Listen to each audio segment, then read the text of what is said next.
Tasty brews, music, and friends. The 2024 Beer Fest is happening in October. Well, here to share more is our good friend Richard Reams, Director of Development and Marketing for Palmetto Community Care, the event's beneficiary. Great to have you back. Yeah, always a pleasure. So it may feel like a long ways between now and October, but tickets will be going on sale very soon. Yes, so they go on sale to the general public on Monday the 20th, but this year we're doing a pre-sale for our email subscribers and anybody that attends the kickoff party at New Realm on Saturday. So how popular is this event?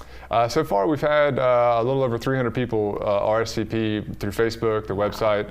Last year we capped out our space at Holy City, so we're excited to see what happens this year. And that's the thing, people love their beer here, don't they? They do, yes they do. And how many beers are going to be featured during this Beer Fest in 2024? So far we're up to about 50 breweries. Most of them bring between 3 and 4 beers. Last year we had 63 breweries, 3 to 4 beers each, 225, 260 beers. That's a lot of beer. And you brought some with you. We did, we brought a few. We're going to talk about those in a minute. But the important part is really the main act, which is Palmetto Community Care. Yeah. So Beer Fest, the proceeds go to Palmetto Community Care. Let's talk about the importance that this organization has in our community. Yeah, that's why we like to say drink beer, do good, that every dollar raised goes back to Palmetto Community Care, whether it's our free HIV and STI testing, prevention efforts, medical case management, medical care, mental health care, prescriptions, insurance, you name it.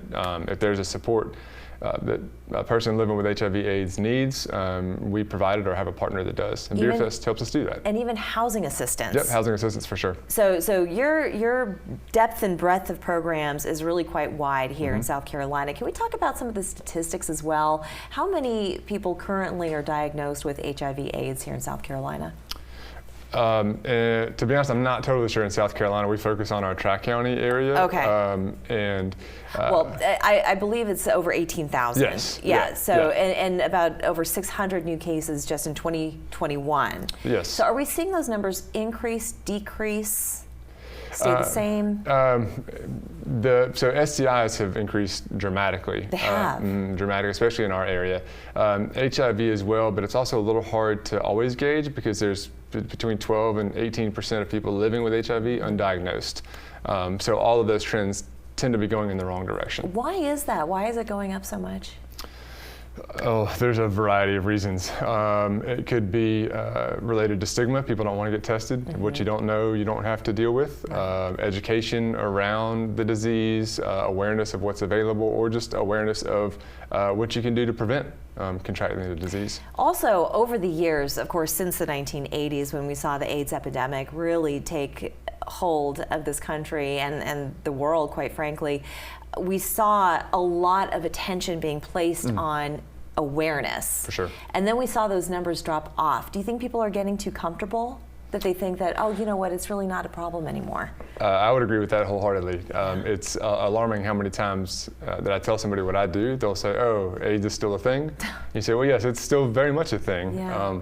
Medical care has progressed such that you can live an incredibly healthy, normal life, even if you're living with the disease, but that doesn't mean it's still not serious. We need to be aware of it, talk about it, normalize the conversation so that we can normalize testing and knowing your status. Yeah, absolutely. And one of the programs is also engaging the community and helping people with PrEP, right? So preventative measures, PrEP being one of them. So do you think people are getting a little too complacent when it comes to the availability of these really groundbreaking drug therapies that can not only help someone live longer with HIV, but also to prevent the transmission of HIV? For me, I think if people are aware of the preventative measures, that's usually because they're taking advantage of them already. And so they're doing everything they can to live safe, healthy lives. It's more about helping people know that that's out there if they're already engaging in activity that raises their risk factors. Right. Okay. All right. So we've got the Beer Fest coming up, and those proceeds go to helping your work, and you go out into the rural communities as well. Well, I want to drink to that. All right. Let's drink to that. I'm always up for that. So what is this one right here? Juicy Monkey. Yeah. So that's from Victory Brewing, one of our larger breweries that comes in from out of South Carolina, and that's actually one of their hazy IPAs. Their Juicy Monkey. It's a good one. Nice. All right. What are you going to be drinking? I'm a Munkle fan here locally, and this is their Belgian brown ale, one of my favorites as well. Oh, it has a nice scent. Very tropical. It smells like pineapple? Is it pineapple oranges? Yeah, usually their hazies have a lot of fruit to them. So delicious. Yes. Well, cheers. Yes, cheers. Thank you so much. Thank you. All right, so we've got the subscription tickets going on sale this Saturday. Yes. So if you're an email subscriber or you're at the party at 6 o'clock, that's when those codes will open up and be good.